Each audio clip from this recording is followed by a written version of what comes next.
Halo semuanya, Shalom. Selamat hari Minggu untuk kita semua. Tuhan Yesus memberkati. Baik, untuk saat ini baiklah kita untuk bisa saling menyapa kanan kiri kita, ucapkan kata-kata berkat. Di hari Minggu ini walaupun kita satu rumah atau keluarga, tapi tetap ucapkan Shalom, ucapkan kata-kata berkat untuk kanan kiri kita. Baik, sebelum kita mulai ibadah, langkah baiknya untuk kita untuk bisa silentkan dulu HP kita atau menonaktifkan HP kita dan mempersiapkan yang terbaik untuk Tuhan. Haleluya. Baik, tenangkan hati kita sebentar Bapak Ibu dan teman-teman semuanya. Saatnya kita untuk bisa menyembah Tuhan. Terima kasih Yesus. Terima kasih. Terima kasih. Haleluya. Terima kasih. Mari mengucap syukur untuk semua kebaikan Tuhan selama satu minggu ini. Terima kasih Tuhan, Kau sungguh baik. Terima kasih, terima kasih. Haleluya.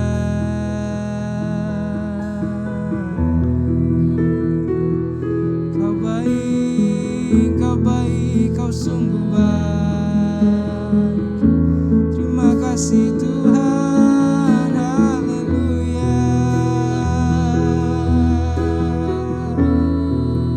Semua glory, semua kebaikan, terima kasih Tuhan. Sungguh bersyukur untuk semua kebaikan-Mu Tuhan dalam hidupku. Terima kasih.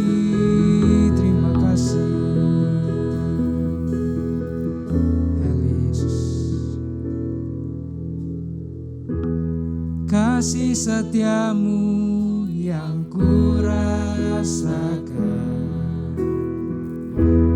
lebih tinggi dari langit biru. Kebaikan-Mu Tuhan, kebaikan-Mu yang telah Kau nyatakan lebih dalam dari lautan. Oh, berkat-Mu Tuhan yang begitu melimpah, berkat-Mu yang telah ku terima, sempat membuatku terpesona. Apa yang tak pernah ku pikirkan, itu yang Kau sediakan bagiku. Siapakah kami Tuhan? Siapakah aku ini Tuhan? Jadi biji mata-Mu. Dengan apakah ku balas Tuhan selain puji dan sembahkan. Terima kasih Tuhan. Terima kasih untuk semua berkat-Mu Yesus. Berkat-Mu yang telah ku terima, haleluya, sempat membuatku terpesona. Apa yang tak pernah ku pikirkan, itu yang Kau sediakan bagiku Tuhan. Sediakan bagiku. Siapakah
apa.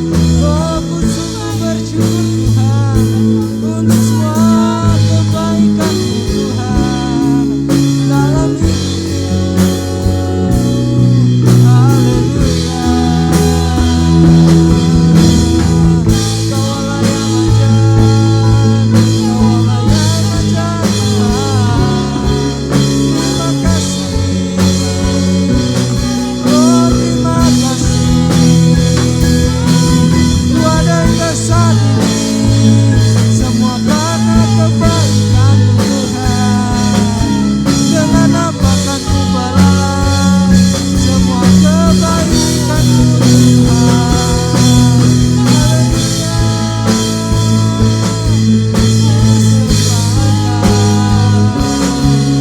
Tinggikan nama-Mu, karena hanya Kau yang layak untuk dapat selalu pujian.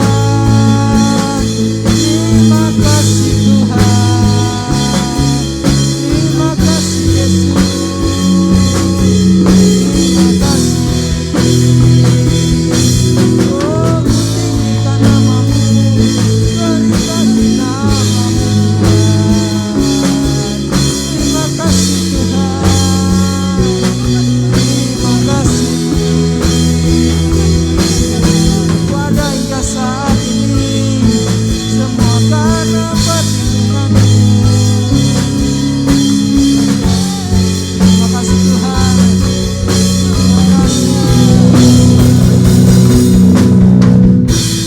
Siapakah aku ini Tuhan? Amin. Jadi biji mata-Mu. Oh, dengan apa? Dengan apakah ku balas Tuhan? Selain memuji dan menyembah-Mu Tuhan. Haleluya. Siapakah aku ini Tuhan? Jadi biji mata-Mu. Dengan apa? Dengan apakah ku balas Tuhan?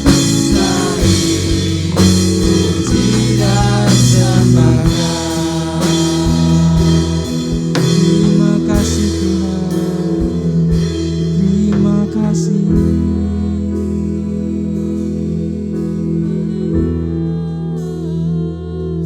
Bapak Ibu, sadarkah kita bahwa kita merupakan seorang makhluk yang pada dasarnya tidak layak? Kita penuh dengan dosa, kita mengecewakan banyak orang. Tapi hey, Tuhan tidak pernah sedetik pun meninggalkan kita. Tuhan tidak pernah sedetik pun melupakan kita. Oleh sebab itu Bapak Ibu, saya ingin ajak Bapak Ibu untuk bisa bersyukur. Bersyukur untuk semua kebaikan Tuhan dalam hidup kita. Walaupun keadaan saat ini cukup sulit untuk kita semua, tapi Tuhan tidak pernah melepaskan kendali atas hidup kita. Terima kasih. Mari bersyukur. Karena dengan apa lagi kita akan balas kebaikan Tuhan itu Bapak Ibu, selain bersyukur dan memuji menyembah nama Tuhan. Haleluya.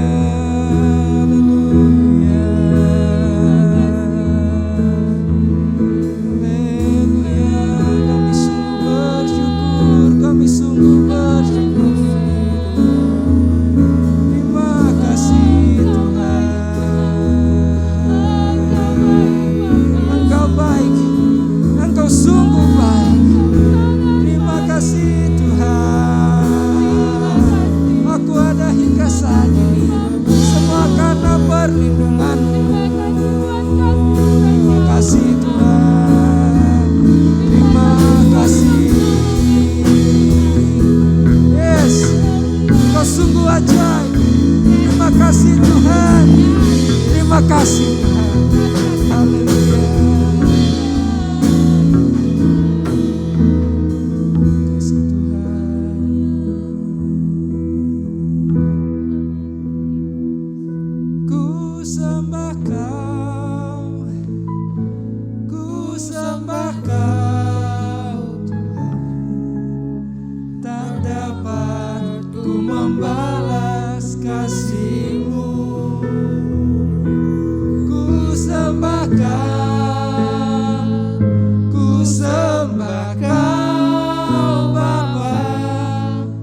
sembah Kau, ku sembah Kau Bapa. Ku rindu selalu menyenangkan. Ku sembah Kau. Amin. Ku sembah Kau Tuhan, tak dapat ku membalas kasih-Mu. Ku sembah Kau, ku sembah Kau, ku sembah Kau Bapa. Ku rindu selalu menyenangkan. Oh, ku sembah Kau. Amin. Ku sembah Kau Tuhan, tak dapat ku membalas kasih-Mu. Yes. Ku sembah Kau, ku sembah Kau. Kau Bapa, ku rindu selalu menyenangkan. Ku rindu selalu menyenangkan. Sekali lagi katakan ku rindu selalu menyenangkan-Mu. Yes, haleluya. Oh, berikan tepuk tangan yang meriah bagi Tuhan kita Yesus Kristus. Kami rindu menyenangkan Kau Tuhan pada pagi hari ini. Dalam ibadah kami, ibadah raya online ya Tuhan. Kami bersyukur, kami bangga punya Yesus Tuhan. Allah yang luar biasa. Kasih-Nya tidak pernah berkesudahan dalam hidup kami. Betapa luas, betapa dalamnya ya Tuhan. Betapa panjang dan lebarnya kasih Tuhan melimpah dalam kehidupan kami. Kami bangga punya Yesus Tuhan, Raja yang hidup. Terima kasih buat pagi hari yang indah ini ya Tuhan. Tuhan kembali izinkan kami untuk bersekutu, beribadah bersama dengan umat-Mu, jemaat-Mu ya Tuhan. Berkatilah ibadah kami pada pagi hari ini ya Tuhan. Semua kami persembahkan untuk kemuliaan bagi nama Tuhan. Jikalau sebentar ya Tuhan, kami kembali akan belajar firman Tuhan. Bagian kedua lanjutan dari minggu yang lalu. Bagaimana kami mengalami terobosan rohani lewat berpuasa ya Tuhan.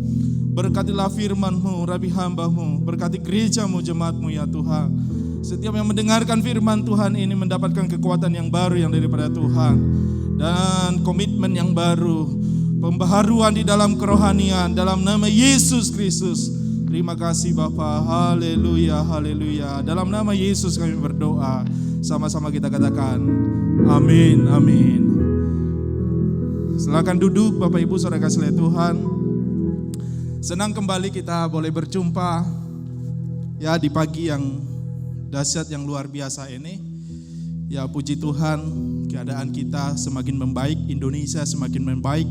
Saya berharap ke depannya kita sudah bisa memulai ibadah kita secara onsite ya dengan peraturan atau prokes yang lebih ketat lagi. Dan kita terus berdoa dan doa-doa kita didengar oleh Tuhan ya untuk pemulihan atas COVID-19 yang sedang melanda dunia, khususnya Indonesia dan kota kita, kota Medan tercinta ini. Nah, saya akan lanjutkan bagian yang kedua sesuai dengan apa yang saya sampaikan minggu yang lalu ya. Bagian kedua, bagaimana Yesus berpuasa ya. Jadi kita akan mempelajari tentang puasa yang dilakukan oleh Yesus selama hidupnya di bumi ini. Amin, saudara kasih Tuhan. Dan bukan hanya itu saja, juga tentang puasa yang dijalankan oleh jemaat Kristen mula-mula pada masa perjanjian baru ya. Bagaimana para rasul-rasul ya, murid-murid Tuhan Yesus juga menjalankan puasa. Nah, khotbah minggu yang lalu, apa yang telah saya sampaikan bahwa berpuasa merupakan sebuah kunci rahasia yang memberikan kemenangan dalam kehidupan kita. Tetapi kunci rahasia ini telah mulai pudar. Kunci rahasia ini telah terhilang. Ya.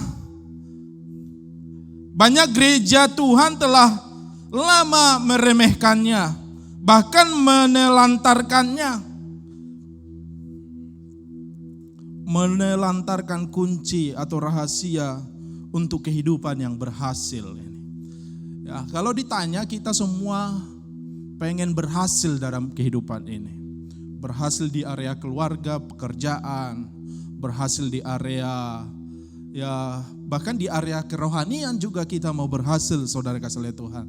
Dalam segala aspek kehidupan kita mau meraih keberhasilan atau kemenangan. Ada terobosan yang terjadi dalam kehidupan kita. Nah, yang dimaksud dengan berpuasa adalah berpantang makan secara sukarela demi mencapai tujuan rohani tertentu.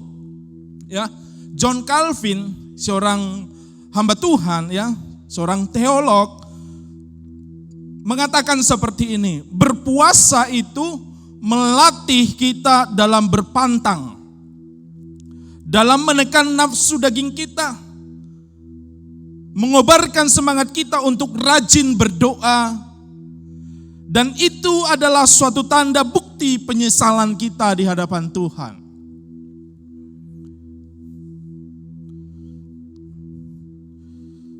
Jadi berpuasa haruslah suatu pemusatan kepada apa yang telah kita terima di dalam Yesus Kristus. Artinya seperti ini Bapak Ibu Saudara kasih oleh Tuhan. Jadi lebih memperhatikan dengan diam dan tenang, dengan begitu hikmat di hadapan Tuhan. Ya, menyelami anugerah Tuhan yang sedemikian besarnya di dalam kehidupan kita. Jadi berpuasa itu seperti ini, memikirkan lagi tentang hubungan kita dengan Dia, dengan siapa? Dengan Tuhan. Apakah hubungan kita saat ini adalah hubungan yang benar-benar atau sungguh-sungguh di hadapan Tuhan, atau hubungan yang ada udang di balik batu? Atau hubungan hanya untuk memuaskan keinginan kita atau hawa nafsu kita, saudara kasih oleh Tuhan? Apakah hubungan kita dengan Tuhan adalah hubungan yang sungguh-sungguh, yang benar-benar memuliakan atau menyenangkan hati Tuhan, atau sebaliknya, saudara yang kasih oleh Tuhan? Artinya kita harus mati secara daging.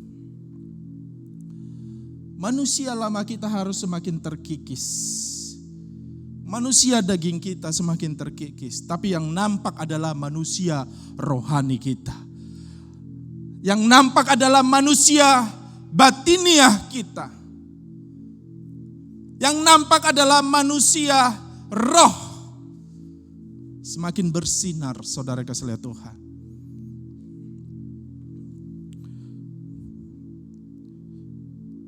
Jadi berpuasa adalah memikirkan lagi tentang hubungan kita dengan Dia, atau memusatkan diri pada pekerjaan untuk kerajaannya.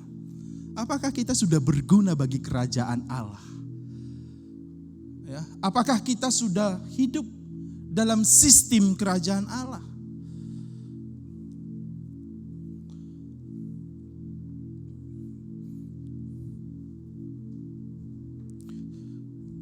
Jadi berpuasa yang disebutkan oleh John Calvin adalah melatih kita dalam berpantang, dalam menekan nafsu daging kita, mengubarkan semangat kita untuk rajin berdoa.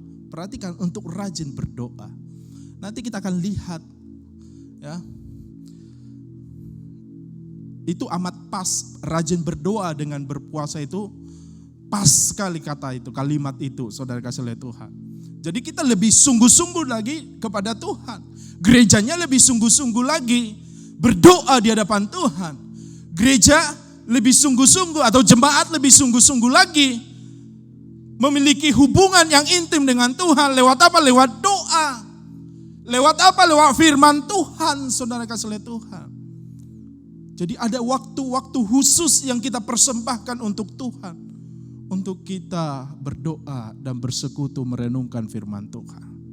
Karena firman Tuhan mengatakan dalam Mazmur 1, orang yang mencintai Taurat Tuhan, yang suka Taurat Tuhan, dibuat Tuhan berhasil jalan-jalan hidupnya. Artinya diberkati oleh Tuhan. Ya, tidak mengenal musim kering. Ya. Karena akarnya kuat dan menancap kepada Yesus Kristus. Nah, seorang teolog yang lain juga yang bernama Agustinus, ya, saya catat seperti ini, dia mengatakan seperti ini, berpuasa, ya, itulah yang disebut dengan istilah fletus et hymnus. Artinya seperti ini, menangis dan memuji. Fletus et hymnus, menangis dan memuji.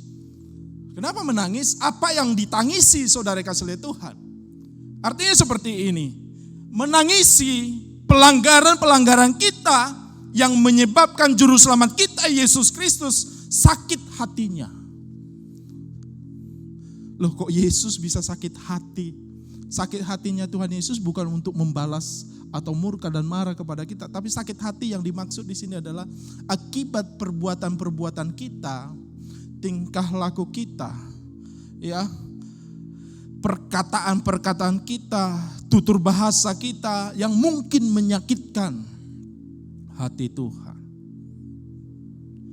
Tanpa kita sadari, kita sering masuk di arena atau di area itu, saudara kasih Tuhan.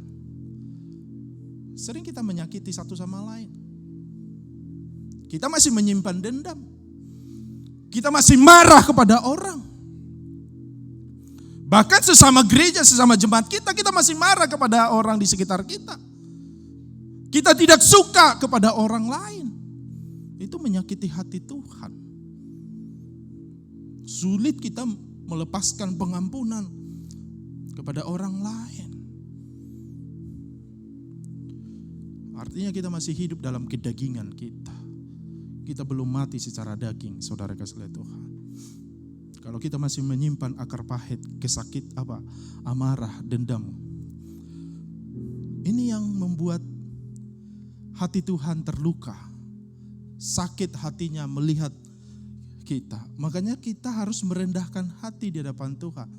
Fletus et hymnus, menangisi segala pelanggaran kita. Menangisi segala kejahatan kita. Menangisi segala dosa-dosa yang kita perbuat, saudara kasih Tuhan, yang melukai hati Tuhan. Itulah berpuasa yang dibicarakan oleh Agustinus. Fletus et hymnus, menangis dan memuji. Orang yang bertobat itu, saudara kasih Tuhan, ada dua prinsip seseorang itu bertobat. Yang pertama adalah dia percaya dan menerima Tuhan Yesus sebagai Tuhan dan Juru Selamatnya. Yang kedua adalah dia harus menjauhi segala dosa, bentuk dosa, kejahatan, termasuk yang tadi yang saya bicarakan itu. Dan untuk yang pertama kita cukup mengakuinya, tapi untuk yang kedua, hari demi hari kita harus sujud di kaki Tuhan. Makanya dua Bapa kami mengajarkan itu kepada kita. Ampunilah kesalahan kami, seperti kami juga mengampuni orang bersalah kepada kami.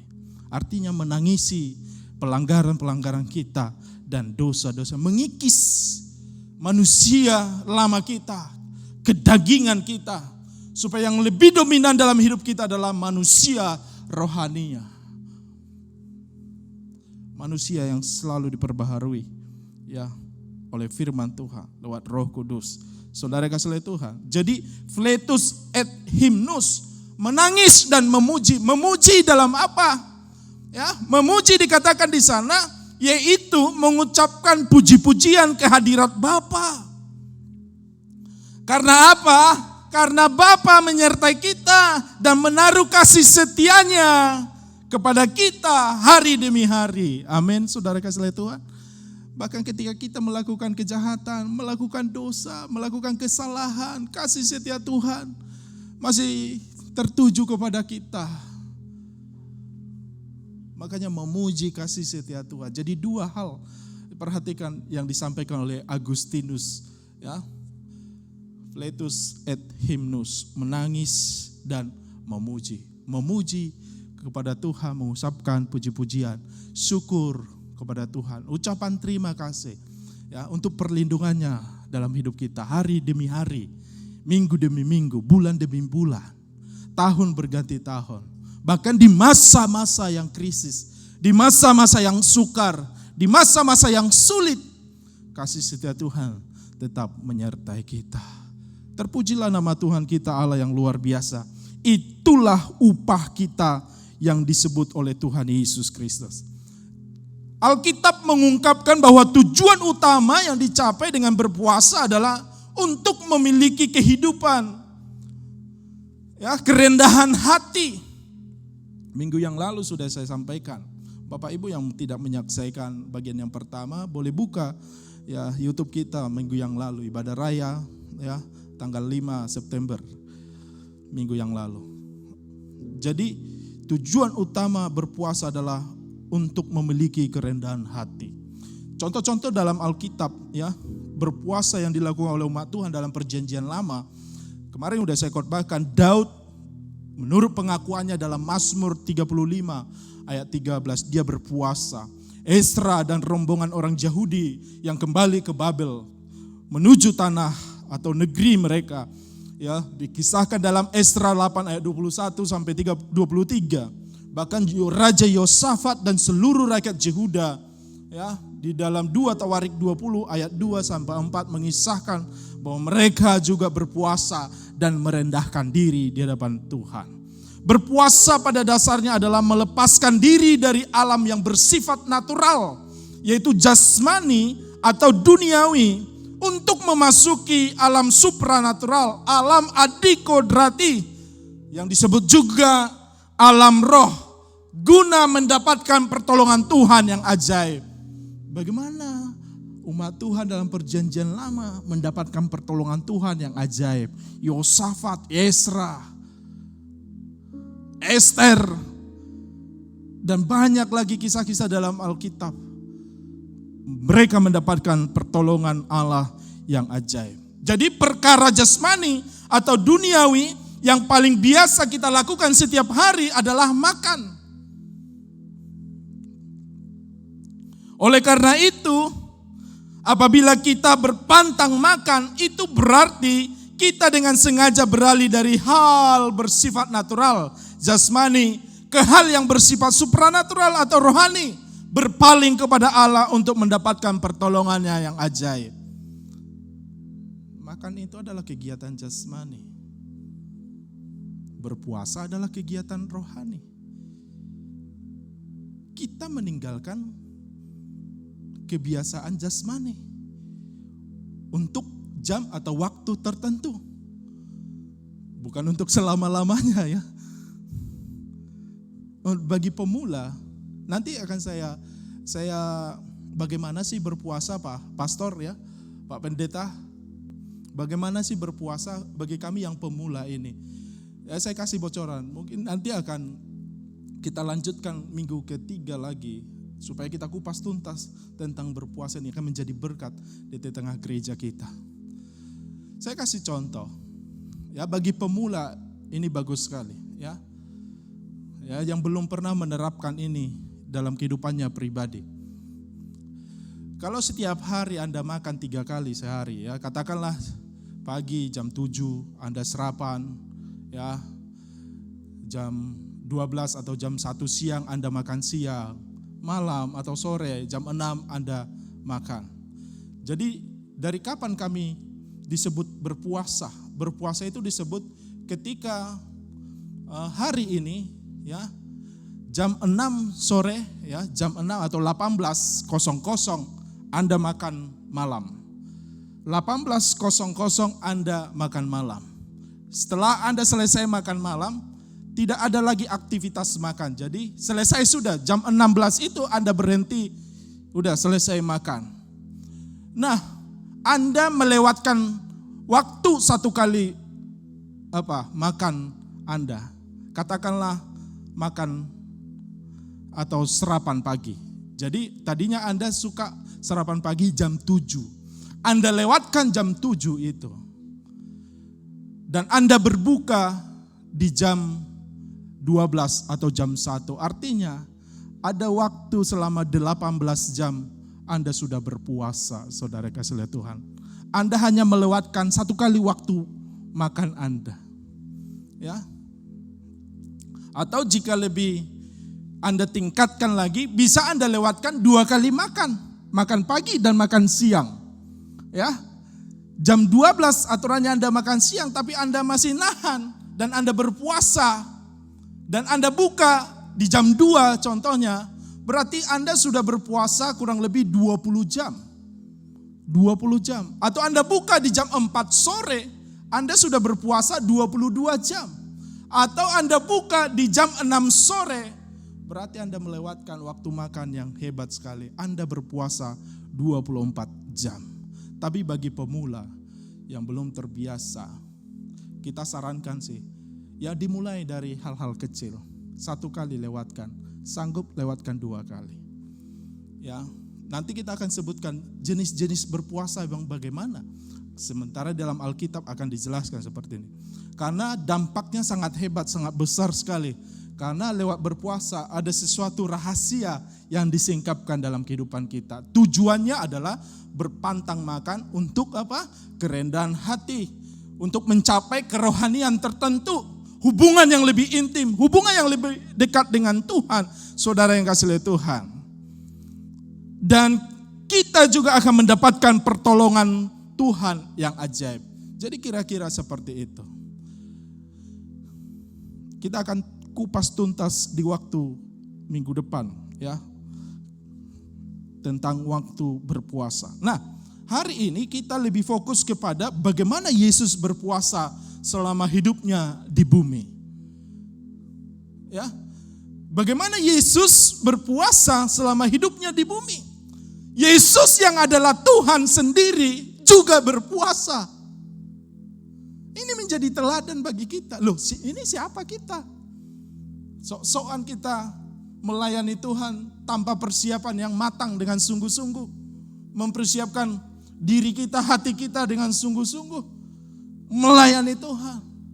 Tuhan Yesus sendiri mempersiapkan segala sesuatunya dengan baik.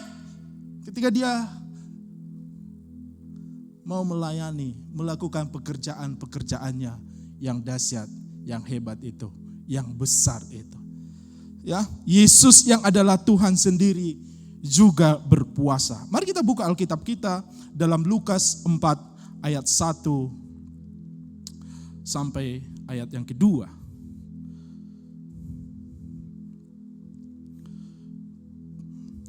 Pencobaan di padang gurun. Yesus yang penuh dengan Roh Kudus kembali dari sungai Yordan, lalu dibawa oleh Roh Kudus ke padang gurun.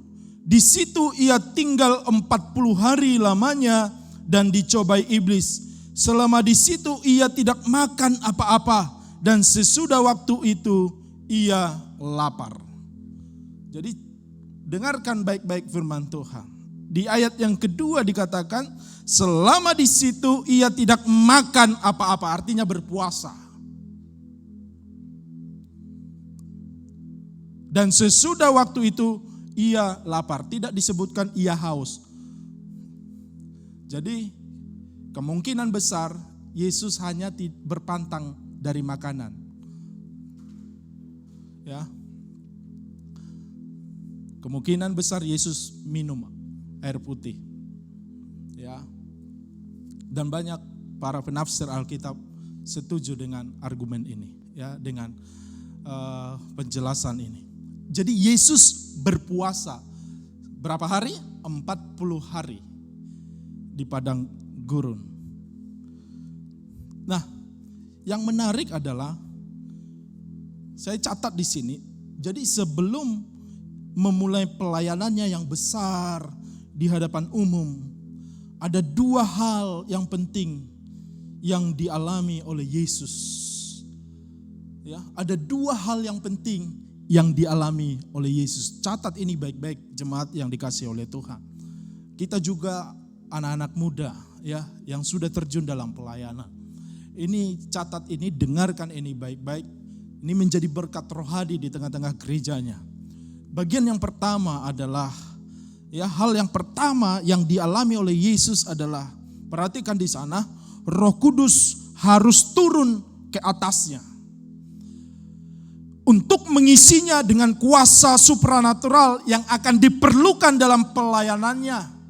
Namun sesudah itu Yesus tidak segera pergi untuk melayani. Perhatikan ya. Roh Kudus harus turun ke atasnya. Peristiwa Roh Kudus turun ke atas Yesus, mengisinya dengan kuasa supranatural yang akan diperlukannya dalam pelayanan. Namun sesudah itu Yesus tidak segera pergi untuk melayani. Hal yang kedua yang dialami oleh Yesus Kristus adalah hal kedua yang harus dijalani oleh Yesus adalah berpuasa. Ya, puasa yang dilakukannya selama 40 hari di padang gurun. Yesus berpantang dari makanan dan saya percaya bahwa ia benar-benar memusatkan perhatiannya pada perkara-perkara rohani. Jadi selama waktu itu jelas sekali Yesus berhadapan langsung dengan iblis.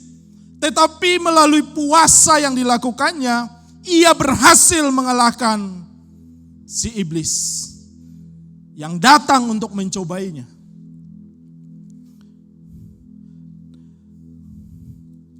Perhatikan di dalam Lukas pasal yang ketiga, ayat yang ke-21, ketika Yesus dibaptis di sungai Yordan. Ketika seluruh orang banyak itu telah dibaptis dan ketika Yesus juga dibaptis dan sedang berdoa, terbukalah langit dan turunlah Roh Kudus dalam rupa burung merpati ke atasnya dan terdengarlah suara dari langit, "Engkaulah anakku yang kukasihi, kepadamulah aku berkenan."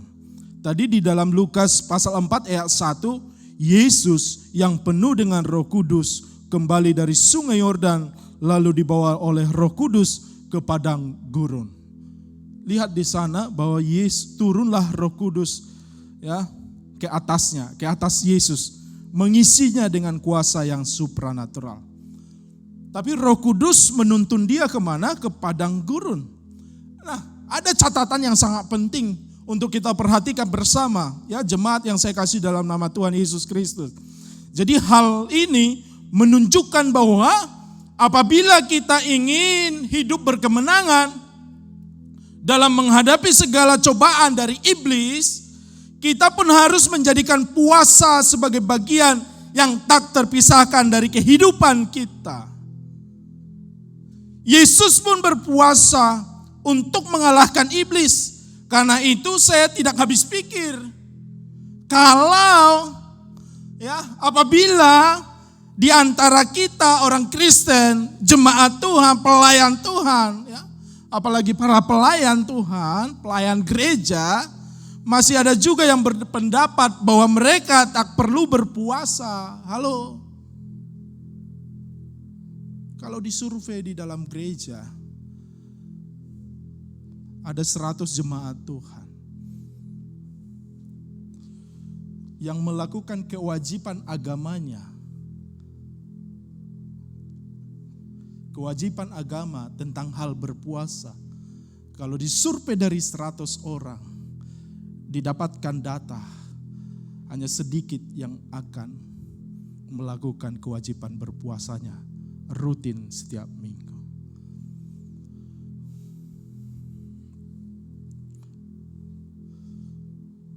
Kalau gereja kita, Karisma Family, mewajibkan para pelayan Tuhan, ya, yang melayani di mimbar setiap hari Jumat berpuasa. Kalau disurvei dari katakanlah 30 orang pelayan Tuhan, apakah 30 orang ini setia melakukan kewajiban agamanya, kewajiban kekristenannya, dengan sungguh-sungguh berpuasa setiap hari Jumat?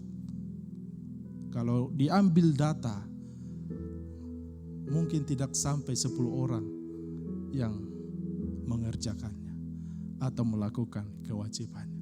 Mulai hari ini kita sadar, gak usah tertuduh, kita evaluasi diri kita, saudara yang kasih Tuhan. Yesus sebelum terjun ke dalam pelayanan, dia berpuasa. Dia memusatkan hatinya kepada perkara-perkara rohani. Apalagi kita yang akan melayani, kita lebih sungguh-sungguh lagi memusatkan perhatian kita kepada perkara-perkara rohani. Halo, saudara-saudaraku yang dikasihi oleh Tuhan. Kalau hamba Tuhan, pendeta harus lebih dari jemaatnya. Saya juga mulai belajar, Bapak Ibu saudara kasih oleh Tuhan, untuk memberi waktu yang lebih. Selain di hari Jumat berpuasa, ada hari-hari yang khusus saya ambil lagi untuk berpuasa. Memusatkan perhatian saya kepada perkara-perkara rohani. Ada kesaksian orang kaya yang diajak ya supaya lebih berdoa ya, hidup berdoa, hidup berpuasa. Hamba Tuhan ini mengajak dia. Tapi apa yang dikatakan oleh orang kaya ini? Bukan menyinggung siapa-siapa. Orang kaya ini mengatakan seperti ini. Waduh, tanpa berdoa, tanpa berpuasa, saya bisa melayani Tuhan. Bahkan tanpa doa, tanpa berpuasa, lihat perusahaan saya ini sukses dan berhasil.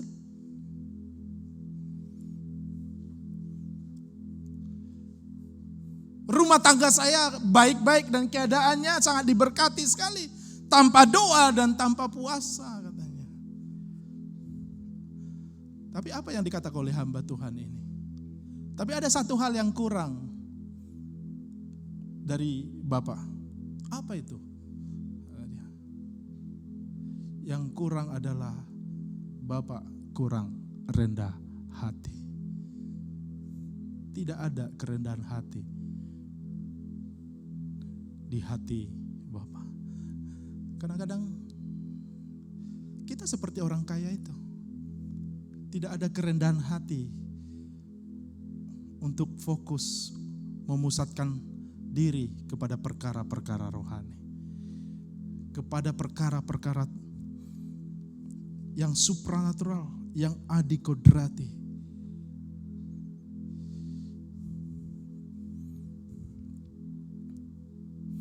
Perhatikan Bapak Ibu saudara kasih oleh Tuhan, ya.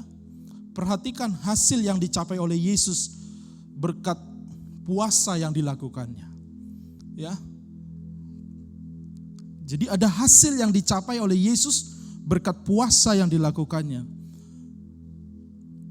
Tadi dia mengalahkan iblis, ya, dengan segala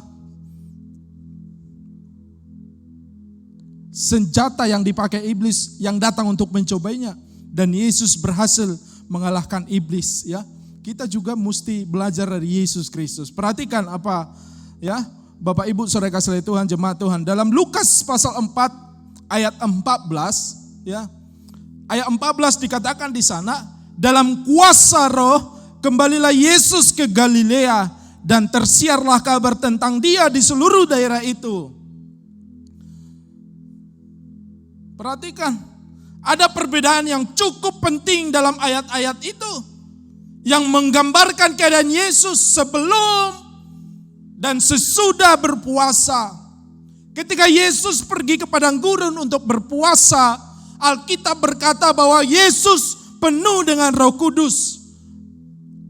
Lukas 4 ayat 1. Tetapi ketika ia kembali dari padang gurun, sesudah ia berpuasa 40 hari lamanya, dikatakan bahwa ia kembali dalam kuasa Roh. Perhatikan, penuh Roh Kudus dengan kuasa Roh, kembali dengan kuasa Roh.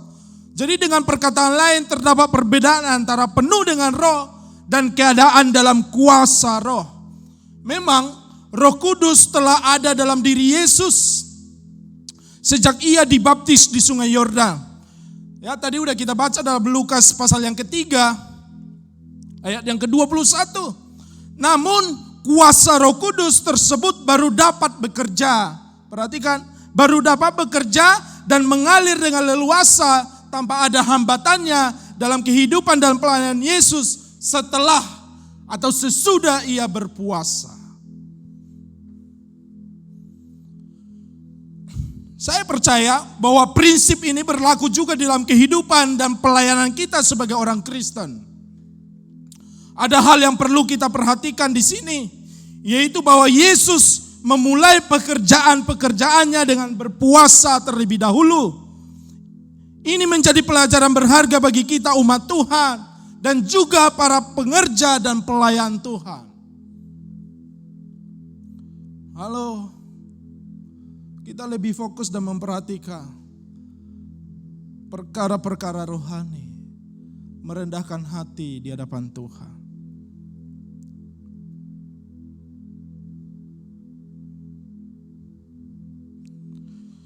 Saya percaya ketika kita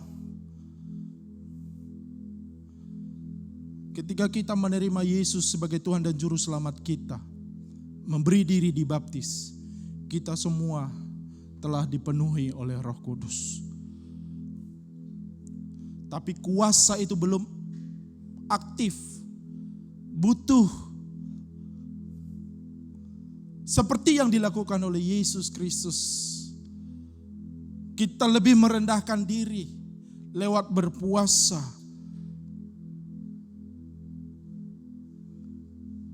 Karena apa?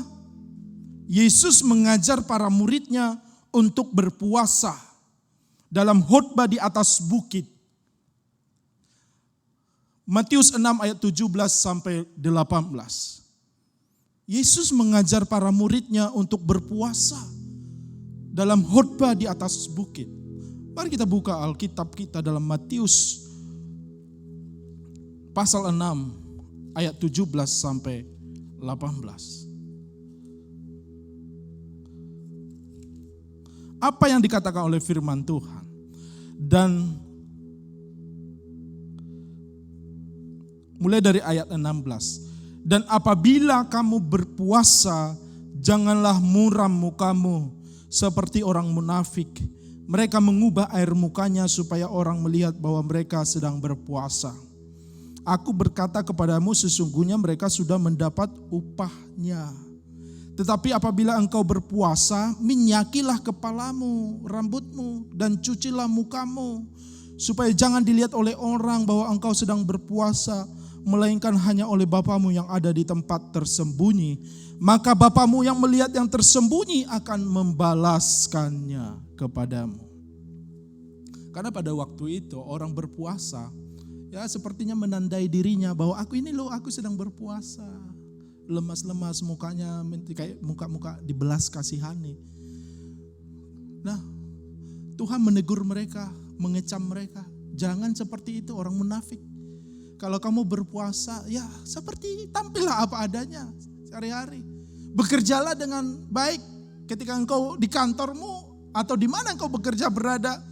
Ya seperti biasalah gitu. Kalaupun ada orang makan di sampingmu, jangan kata kok kamu makan di samping saya? Aku lagi berpuasa. Tidak usah. Lakukanlah dengan tersembunyi.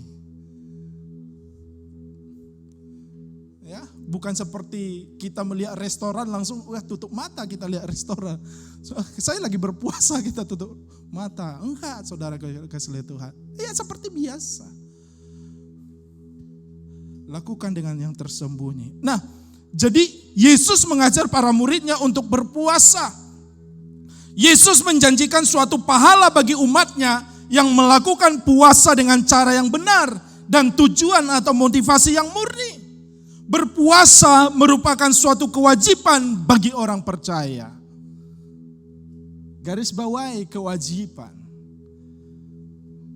Karena kalau Anda baca di Matius 6 ayat yang pertama, ingatlah, janganlah kamu melakukan kewajiban agamamu di hadapan orang supaya dilihat mereka. Garis bawah kewajiban agamamu. Apa itu kewajiban? Hal memberi sedekah. Jadi hal memberi sedekah itu digeser ke tempat yang tersembunyi. Digeser ke perbatasan yang lebih ajaib lagi yang hanya Bapa yang tahu. Hal memberi sedekah tidak usah diumbar ambir. Tidak usah diketahui oleh orang supaya mendapatkan pujian dan penghormatan. Karena pada waktu itu orang senang kalau dia memberi, mendapat pujian. Tapi Yesus menggesernya ke tempat yang tersembunyi. Tidak usah dilihat oleh orang, gak usah pamer. Dan 3 hal yang digeser ke tempat yang tersembunyi. Yang kedua adalah hal berdoa. Dan yang ketiga adalah hal berpuasa. Digeser ke tempat yang tersembunyi. Sampai kepada perbatasan yang ajaib. Di mana Tuhan akan melakukan perkaranya atas kita. Dikatakan di sana bahwa Ia menjanjikan suatu pahala bagi umatnya. Bahkan dalam gereja mula-mula, ya, murid-murid mereka berpuasa. Ya. Jemaat Kristen yang mula-mula itu berpuasa dalam Kisah Para Rasul 13 ayat 1 sampai 4, Kisah Para Rasul 14 ayat 23. Jadi ini diajarkan oleh Yesus Kristus dan dilakukan oleh murid-murid dan jemaat mula-mula, saudara kasih Tuhan, lebih memusatkan kehidupan mereka kepada perkara-perkara rohani. Bahkan Paulus mengakui bahwa ia seringkali berpuasa. 2 Korintus 11 ayat 27. Mari kita buka Alkitab ini. 2 Korintus 11 ayat 27.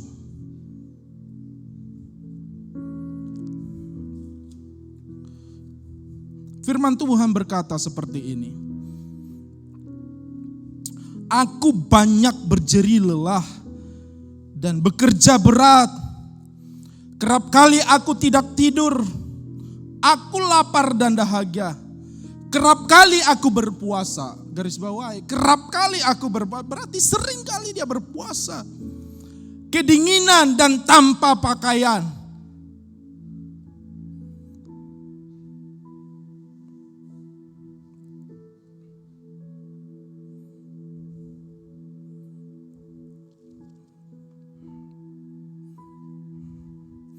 Dan dengan tidak menyebut banyak hal lain lagi, urusanku sehari-hari yaitu untuk memelihara semua jemaat-jemaat.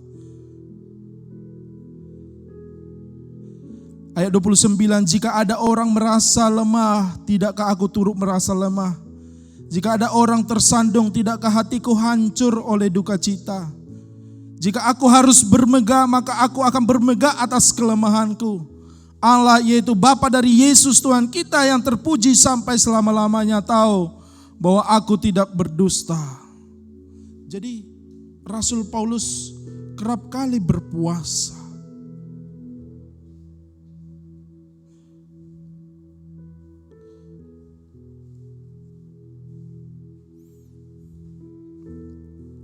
Dia juga berjaga-jaga dan berpuasa.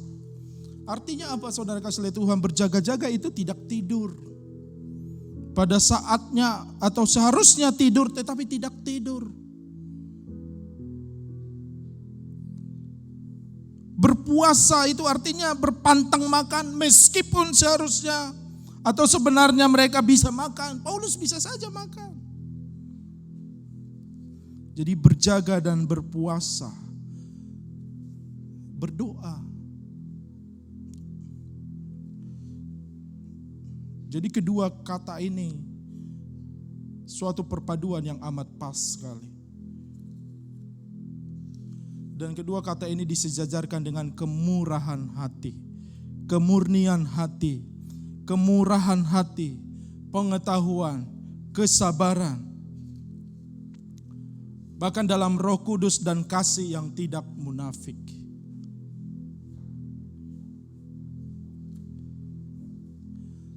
Jadi ini semuanya dibutuhkan oleh umat atau jemaat Tuhan. Ini perlengkapan rohani yang seutuhnya yang kita butuhkan para pelayan-pelayan Tuhan. Dan juga jemaat Tuhan. Semua orang percaya yang sejati. Dengan berjaga-jaga dan berpuasa, sesungguhnya telah membawa kita kepada tingkat atau level kerohanian yang bertumbuh. Ada terobosan rohani dalam hidup kita. Ya, ada terobosan rohani terjadi baik secara pribadi maupun secara kolektif ya. Dan gereja kita bersama-sama menuju kepada kedewasaan rohani. Semakin powerful dalam melayani Tuhan.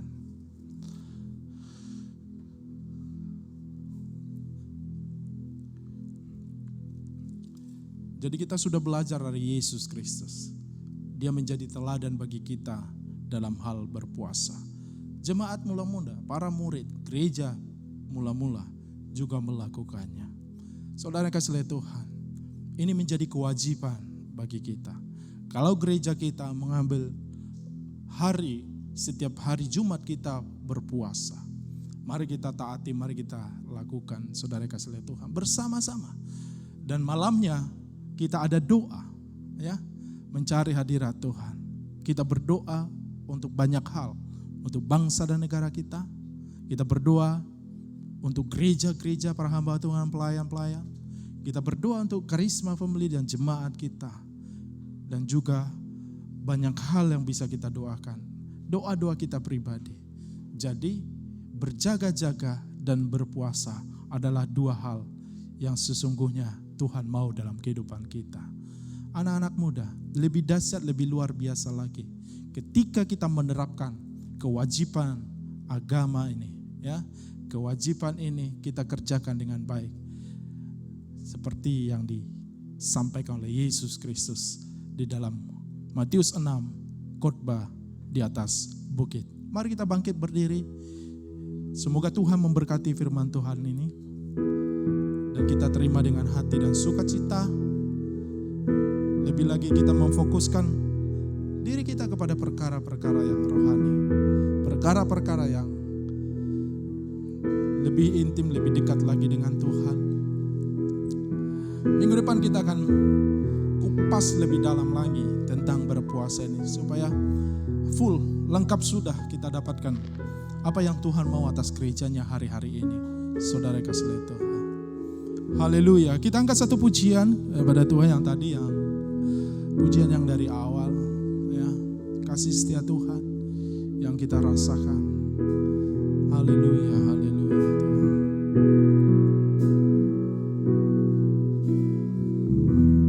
Kasih setiamu yang ku rasakan lebih tinggi dari langit biru. Kebaikanmu yang telah kau nyatakan lebih dalam dari lautan. Katakan berkat-Mu, berkat-Mu yang telah ku terima, sempat membuatku terpesona. Apa yang tak pernah ku pikirkan, itu yang kau sediakan bagi. Siapakah aku? Siapakah aku ini, Tuhan? Jadi biji mata-Mu. Dengan apakah ku balas Tuhan selain puji dan siapakah aku ini, Tuhan? Siapakah aku ini, Tuhan? Jadi biji mata-Mu. Dengan apakah ku balas Tuhan selain puji dan sekali lagi, siapakah aku ini? Siapakah aku ini, Tuhan? Jadi biji mata-Mu. Dengan apakah ku balas Tuhan selain puji dan sembah-Mu, selain puji dan sembah, selain puji dan sembahkan.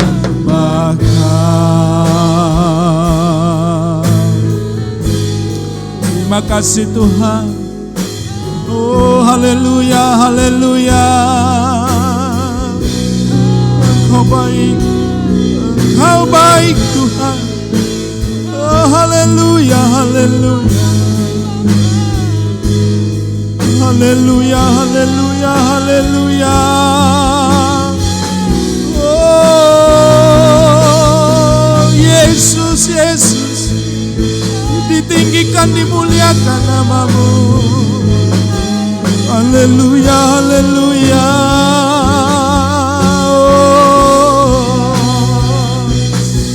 Haleluya, haleluya, haleluya. Karena namanya se. Haleluya, haleluya. Oh,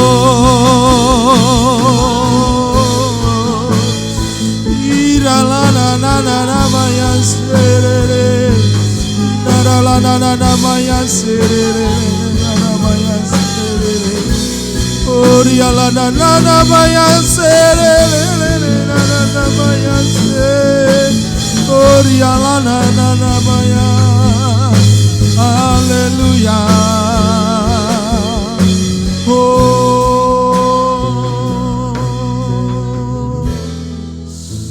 kita belajar dari Tuhan Yesus Kristus, bagaimana Yesus melakukan puasa selama hidup di bumi ini.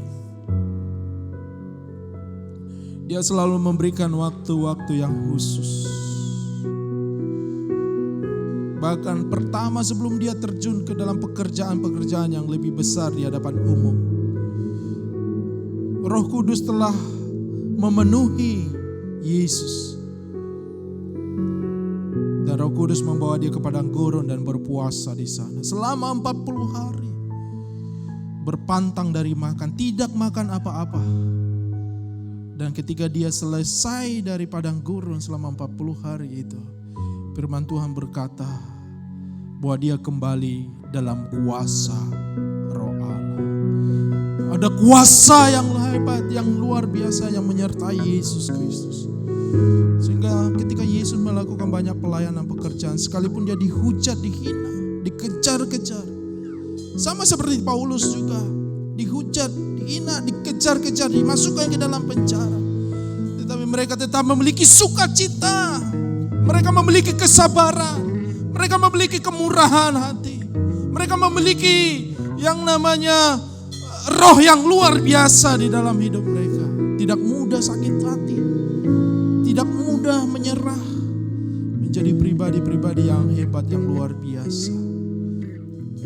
Nah mereka hidup dalam kerendahan hati di hadapan Tuhan, karena mereka percaya Tuhan yang lebih utama. Tuhan yang menjadi prioritas utama dalam hidup mereka. Kita belajar dari Yesus Kristus dan juga gereja, jemaat mula-mula dalam perjanjian baru. Dalam Matius 6, khotbah Yesus di atas bukit mengatakan apabila engkau berpuasa, itu artinya adalah sebuah kewajiban yang harus dilakukan oleh gerejanya, oleh pelayan-pelayan Tuhan, bahkan para hamba-hamba Tuhan.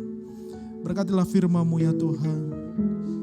Kami akan lebih lagi diberkati oleh firman Tuhan. Singkapkan kebenaran-Mu ya Tuhan. Ketika kami akan kupas tuntas terobosan rohani dalam hal berpuasa. Tolonglah kami untuk mengerti, memahami apa maksud Tuhan. Atas kami pribadi lepas pribadi, atas gereja-Mu Karisma Family, atas seluruh jemaat-Mu ya Tuhan. Hamba berdoa bagi seluruh jemaat-Mu Tuhan, dimanapun mereka berada hari ini, yang mengikuti ibadah ini, Tuhan jamah, Tuhan berkati.